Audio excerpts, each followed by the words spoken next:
Determine o menor número inteiro positivo x para que 2.940 vezes x seja igual a m ao cubo. Primeira coisa que nós vamos fazer para responder essa questão é tirar esse cubo daqui. Então aqui nós temos 2.940 vezes x igual a m ao cubo. Para tirar esse cubo daqui, eu vou colocar uma raiz cúbica dos dois lados da equação. Colocar desse lado da equação e desse lado da equação. Desse lado aqui, eu posso cortar este com este e vou repetir esse outro lado da equação. Então, eu tenho raiz cúbica de 2.940 vezes x.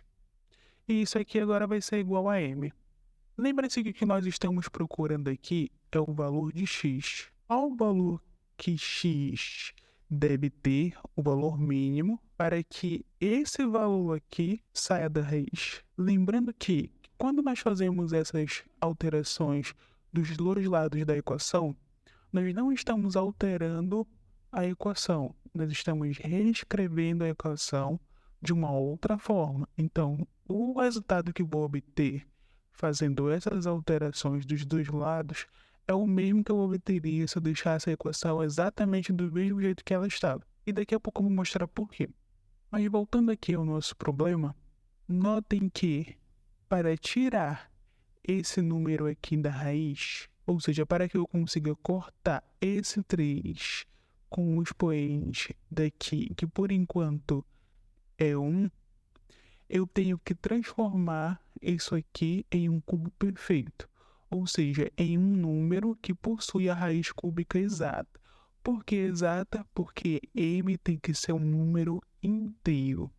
Vamos pensar agora em um número menor.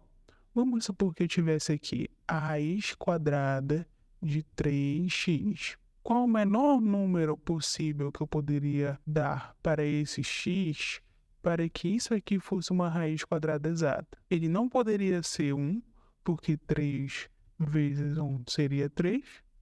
Ele não poderia ser 2, porque 3 vezes 2 é 6. E 6 também não tem raiz quadrada exata. E ele poderia ser 3. E 3 vezes 3 vai ser igual a 9, que é uma raiz quadrada exata. Existem outros números aqui, mas eu quero o menor inteiro possível, e nesse caso é 3. Ou seja, se eu fizesse 3 vezes 3, ou seja, se o meu x fosse 3, eu teria uma raiz quadrada exata, porque a raiz quadrada de 9 é igual a 3. Ou seja, o menor valor de x para que esse número aqui tenha raiz quadrada exata é 3. O mesmo raciocínio nós vamos utilizar aqui. Qual é o menor valor inteiro de x para que esse número aqui tenha raiz cúbica exata? Para que a gente consiga achar esse número, nós vamos primeiro fatorar o 2.940. Então, eu já fatorei ele aqui e nós vamos reescrever esse número em forma de fatores primos. E foi a nossa fatoração aqui. Então, eu tenho 2 ao quadrado vezes 3 vezes 5 vezes 7 ao quadrado. Notem que eu estou pegando esses números aqui. Se vocês fizerem essa multiplicação aqui, vocês vão chegar no 2.940. Eu estou reescrevendo esse número em forma de fatores primos, mas eu continuo tendo 2.940. Então, vou colocar aqui a raiz cúbica e vou colocar aqui o x. E vamos lembrar de um outro detalhe. Imaginem que eu tivesse aqui uma raiz quadrada e aqui eu tivesse 2 ao quadrado vezes 3 vezes 7 vezes 1. Concordam comigo que para eu conseguir cortar esse 2 da raiz quadrada com esse número que está aqui, esse aqui tem que estar ao quadrado, esse aqui tem que estar ao quadrado, esse aqui tem que estar ao quadrado, e esse aqui tem que estar ao quadrado. A mesma coisa acontece aqui. Para que eu consiga cortar esse cubo com esses expoentes aqui, todos os expoentes também têm que ser igual a 3 para que eu consiga cortar. Caso contrário, eu teria algo como aqui. Eu teria o 2 sairia, mas os outros números continuariam. 3 vezes 7. 1 também tem raiz quadrada exata, ele sairia também. 2 vezes 1, 2. Agora, se eu tivesse aqui raiz quadrada de 2 ao quadrado, vezes 3 ao quadrado, vezes 7 ao quadrado, eu conseguiria cortar aqui aqui, aqui, aqui. Ou seja, todos esses números sairiam da raiz. Mesma coisa nós vamos fazer aqui. Para que o 2 saia da raiz, eu ainda preciso de 2. Por quê? Lá da propriedade da potências, 2 ao quadrado vezes 2 elevado a 1, isso aqui é igual a 2 ao cubo. Conserva a base, soma os expoentes. Agora, nós vamos pensar nesse complemento para todos os números. Então, eu tenho ali 2 ao quadrado. Para que ele fique 2 ao cubo, eu preciso multiplicar por 2 elevado a 1. Ou 3, que eu só tenho 1. Para que ele vire 3 ao cubo, eu preciso multiplicar por 3 ao quadrado. Ou 5, para que ele vire 5 ao cubo, eu tenho que multiplicar por 5 ao quadrado. E o 7, que já está ao quadrado, para que eu consiga transformar 7 ao cubo, eu preciso multiplicar por 7 elevado a 1.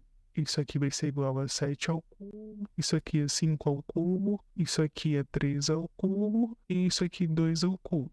Mas o que interessa para nós é esse número que eu estou utilizando para multiplicar. Ou seja, eu preciso desse 2 elevado a 1, desse 3 ao quadrado, desse 5 ao quadrado e desse 7 elevado a 1. Agora vamos colocar aqui 2 vezes 3 ao quadrado vezes 5 ao quadrado vezes 7 elevado a 1, que são os números que eu preciso multiplicar por esses aqui para que eles se tornem cubos perfeitos. E vou efetuar essa multiplicação. Então, lá dentro da raiz, eu vou ter multiplicando por isso aqui. E aí, esse aqui vai ser o valor do meu x. Mas, então, 2 ao quadrado vezes 2 vai dar 2 ao cubo, depois vezes 3 ao cubo, vezes 5 ao cubo, vezes 7 ao cubo, que são esses números multiplicados por esses. E aí eu vou ter um cubo perfeito, vou poder cortar da raiz esses números. Só que o x são esses números que eu estou utilizando para multiplicar. Então, se eu fizer 2 vezes 3 ao quadrado, que é 9, vezes 5 ao quadrado, que é 25, vezes 7, eu vou obter o número 3.150. E esse número aqui é o valor de x. Nós podemos também encontrar aqui o valor de m, mas a questão pede o valor de x.